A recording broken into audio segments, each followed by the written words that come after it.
సింగిల్గా ఎందుకు ఉండాలనుకుంటున్నావు అసలు? మరి పెళ్లి చేసుకుంటే మరి బాధపడుతుంది. మళ్ళీ పెళ్లి చేసుకుంటే బాధపడతారంట. ఎవరు వాళ్ళు బాధపడతారా? నేను. నువ్వు ఎందుకు బాధపడతావు? మరి అబ్బాయి కావాలి కదా. అవును, ఇప్పుడు అబ్బాయి బాధపడతాడా, నువ్వు బాధపడుతున్నావా? అసలు బాధ ఎందుకు పెళ్ళైతే? నన్ను చూసుకోవడానికి ముందుకు రావాలి కదా. ఎందుకు రారనుకుంటున్నావు?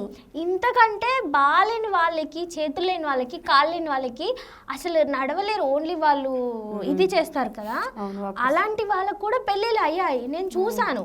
మరి నీకేమైందని? నువ్వే డిసైడ్ అవుతున్నావా అసలు చూసుకోకముందుకే? చాలా మంది వచ్చారని పోయారు. చాలా మంది వచ్చారు కానీ పోయారు, ఇట్లా చేసుకోనని. ఏంటి పెళ్లి చూపులు పెట్టారా తనకి? పెట్టినారు. ఎప్పుడు అంటే ఏ టైంలో, ఎప్పుడు జరిగింది ఇదంతా?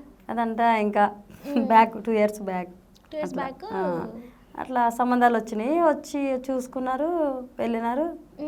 ఇంకా ఏమంటారు, ఫోన్ చేసినాక నచ్చలేదని చెప్తారు. ఫస్ట్ అమ్మాయిని చూసినాక మంచిగా ఉందంటారు, ఆ తర్వాత నచ్చలేదంటారు.